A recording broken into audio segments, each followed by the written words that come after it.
दोस्तों, स्वामी विवेकानंद बताते हैं, चिंता ग्रह पर सबसे आम मानसिक विकारों में से एक है। जबकि लाखों लोगों को चिंता विकारों के लिए औपचारिक निदान प्राप्त हुआ, निस्संदेह ऐसे कई लोग हैं जिनका कभी निदान नहीं किया गया। चिंता के लक्षण भी बहुत आम हैं। बहुत से लोग पूर्ण विकसित चिंता विकार के मानदंडों को पूरा किए बिना इनका अनुभव करते हैं। तो हम जानते हैं कि चिंता एक आम समस्या है। दुर्भाग्य से यह एक ऐसी समस्या है जो आपके स्वास्थ्य और खुशहाली पर गंभीर प्रभाव डाल सकती है। इसलिए यह बहुत महत्वपूर्ण है कि आप समझें कि अपनी चिंता को कैसे नियंत्रित करें और चिंता को अपने जीवन को बर्बाद करने से रोकने के लिए आप क्या कर सकते हैं। अभी कुछ समय पहले की बात नहीं है, चिंता मेरा जीवन भी बर्बाद कर रही थी। मैं किताब के लगभग हर चिंता विकार से पीड़ित था। मुझे घबराहट के दौरे पड़े। मुझे एगोराफोबिया, अपना घर छोड़ने का डर था। मुझे स्वास्थ्य संबंधी चिंता, सामान्यीकृत चिंता विकार और कुछ जुनूनी बाध्यकारी प्रवृत्तियां थीं, जिनके बारे में मेरे मनोवैज्ञानिक ने कहा था कि ये ओसीडी निदान का संकेत हैं। मैं तब तक चिंता का शिकार था जब तक मैंने यह तय नहीं कर लिया कि मैं नहीं चाहता कि चिंता मेरे जीवन को और अधिक बर्बाद करे। यह धीरे धीरे भी नहीं हुआ। मुझे एक ही बार में एहसास हुआ कि मेरी चिंता को गंभीरता से लेना कैसे और क्यों महत्वपूर्ण है। अचानक इसने मुझ पर प्रहार किया। मैं हर दिन इस चिंता में बिता रहा था कि मेरी चिंता मेरे भविष्य को कैसे नियंत्रित करेगी, इस हद तक कि मैं अपने वर्तमान का आनंद नहीं ले पा रहा था। मैं अपने स्वास्थ्य को लेकर चिंतित था और चिंता से मेरा सामाजिक जीवन और प्रेम जीवन कैसे प्रभावित होगा। लेकिन मैं उन मुद्दों को बेहतर बनाने के लिए कुछ भी करने की कोशिश नहीं कर रहा था। मैं चिंता से मुक्त होना चाहता था, लेकिन मैं इलाज के लिए प्रतिबद्ध नहीं था। आखिरी बिंदु महत्वपूर्ण था। मैं जानता था कि मैं चिंता नहीं चाहता, लेकिन मुझे कभी एहसास नहीं हुआ कि मैं इस पर काबू पाने से खुद को कितना रोक रहा हूँ। मैं 1 या 2 उपचार आजमाऊंगा और उम्मीद करूंगा कि यह तुरंत काम करेगा, और जब ऐसा नहीं हुआ तो मैंने हार मान ली। मैं चिंता को अपना जीवन बर्बाद करने दे रहा था क्योंकि मैं खुद को यह स्वीकार करने के लिए तैयार नहीं था कि मेरे जीवन में बदलाव की जरूरत है। चिंता को अपना जीवन बर्बाद करने से कैसे रोकें? सबसे महत्वपूर्ण बात जो आप कर सकते हैं वह यह है कि जब तक आप चिंता से मुक्त नहीं होते तब तक आप वास्तव में अपना जीवन नहीं जी रहे हैं। यह कुछ ऐसा है जिसे करने में चिंता से ग्रस्त बहुत से लोग संघर्ष करते हैं। मुझे याद है कि मैं वर्षों से गंभीर स्वास्थ्य चिंता के साथ जी रहा था। मैंने खुद को आश्वस्त किया कि मेरी चिंता और पैनिक अटैक के कारण मुझे दिल की समस्या और मल्टीपल स्क्लेरोसिस है। हालांकि डॉक्टरों ने मुझे बताया था कि मुझे ऐसा नहीं था। इसलिए हर दिन मैं इन लक्षणों से डरता रहता हूँ, और हर बार जब मुझे घबराहट का दौरा पड़ता है तो मैं अगले 24 घंटे इस चिंता में बिताता हूँ कि इसका मेरे स्वास्थ्य पर क्या प्रभाव पड़ेगा। फिर एक दिन एक मित्र ने मुझसे कहा, ठीक है, मान लीजिए कि आपको कोई गंभीर बीमारी है। क्या आप यह सुनिश्चित कर रहे हैं कि आप अपने जीवन के हर दिन का आनंद लें या अपने लिए खेद महसूस करते हुए अपने शेष दिन बर्बाद कर रहे हैं? मुझे एहसास हुआ कि मैं अपनी चिंता को नियंत्रित करना सीखने के बजाय अपनी सभी चिंताओं को खुद पर नियंत्रण करने दे रहा था। मैं लंबे समय तक कुछ करने और मुझे आवश्यक सहायता प्राप्त करने के बजाय तेजी से उपचार करने की कोशिश करूंगा और विभिन्न दवाओं के लिए पूछूंगा। यदि आप ऐसे व्यक्ति हैं जो चिंता के गुलाम हैं, कोई ऐसा व्यक्ति जिसका जीवन चिंता बर्बाद कर रही है, तो आप उन उपचारों के लिए प्रतिबद्ध हैं जो आपको इस चिंता से हमेशा के लिए छुटकारा दिलाएंगे।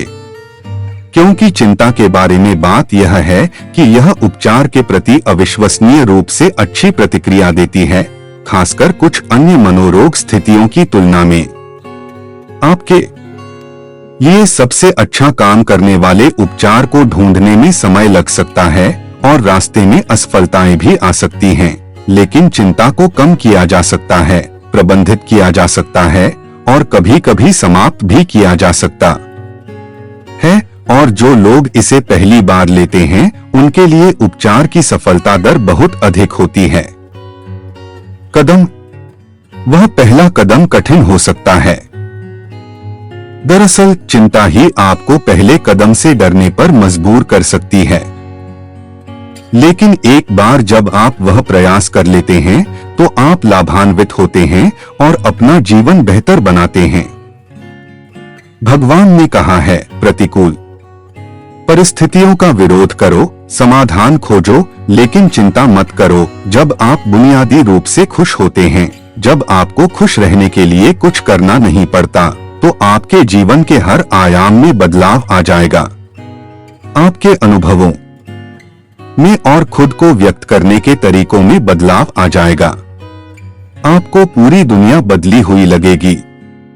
आपका अब कोई निहित स्वार्थ नहीं होगा, क्योंकि चाहे आप कुछ करें या न करें, चाहे आपको कुछ मिले या न मिले, चाहे कुछ हो या न हो, आप स्वभाव से ही आनंदित होंगे। जब आप अपने स्वभाव से ही खुश होते हैं, तो आप जो भी करेंगे वह बिल्कुल अलग स्तर पर होगा। एक खुशहाल जीवन के लिए 10 साधन। 1, ध्यान रखें कि खुश रहना आपकी बुनियादी जिम्मेदारी है। किसी इंसान की पहली और सबसे महत्वपूर्ण जिम्मेदारी एक खुशमिजाज प्राणी होने की है। खुश रहना जीवन का चरम पहलू नहीं है, यह जीवन का बुनियादी पहलू है। अगर आप खुश नहीं हैं, तो आप अपने जीवन में क्या कर सकते हैं? एक बार आप खुश हों, तभी दूसरी महान संभावनाएं खुलती हैं। चाहे आप जो भी करें, आप अपने अंदरूनी गुणों को ही विस्तार देते हैं और जगाते हैं। चाहे आप इस बात को पसंद करें या नहीं, हकीकत यही है।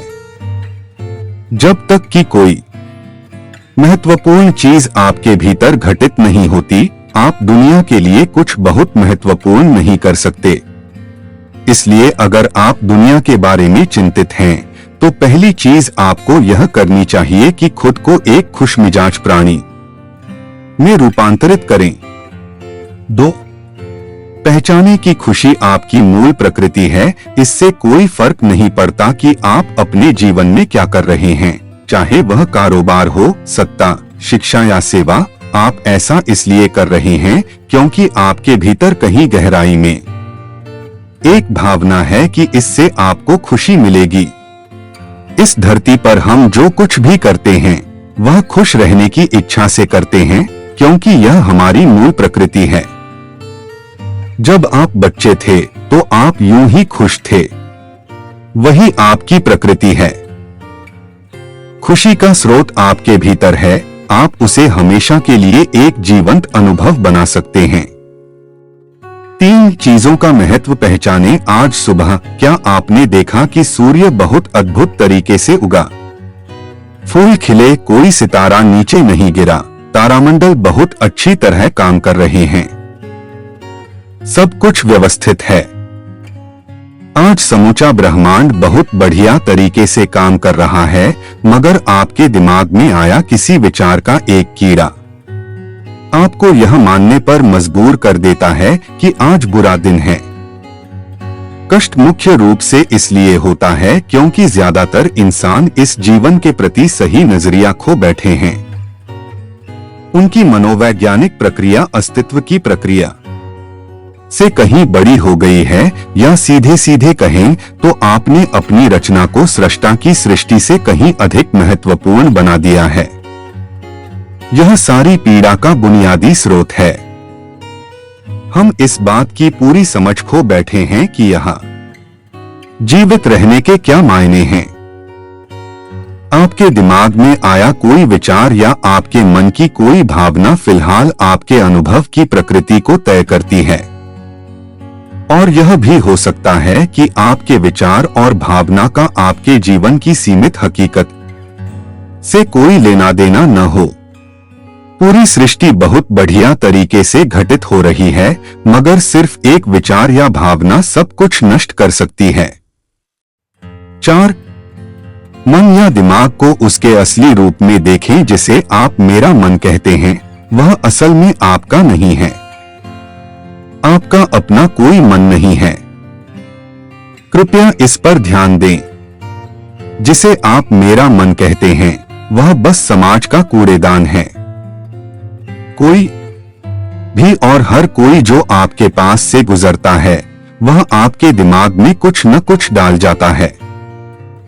आप वाकई यह चुन नहीं सकते कि किससे आपको चीजें ग्रहण करनी हैं और किससे नहीं करनी। अगर आप कहते हैं मुझे यह व्यक्ति पसंद नहीं है, तो आप किसी भी और से ज्यादा उस इंसान से ग्रहण करेंगे। आपके पास कोई चारा नहीं है। अगर आपको इस बात की जानकारी हो कि उसे ठीक करके कैसे इस्तेमाल करना है, तो यह कूड़ेदान उपयोगी हो सकता है। असर और जानकारी का यह ढेर जो आपने जमा किया है, वह सिर्फ दुनिया में जीवित रहने के लिए उपयोगी है। आप कौन हैं, इससे उसका कोई संबंध नहीं है। चिंता एक आग है। व्यक्ति चिंता से ग्रस्त हो जाता है कि कुछ बुरा हो सकता है। परम पूज्य दादाश्री कहते हैं, सावधानी तो जागृति है और चिंता यानी जी जलाते रहना। जैसा कि जीवन में सभी तनाव और चिंताओं का मुख्य कारण कर्तापन और अपना अहंकार है, चिंता मुक्त होने का अंतिम समाधान यह समझना होगा कि वास्तविक इस दुनिया में कर्ता कौन है। इस ज्ञान को प्राप्त करने के लिए पहला कदम आत्मज्ञान को प्राप्त करना और कर्तापन के पीछे विज्ञान की खोज करें।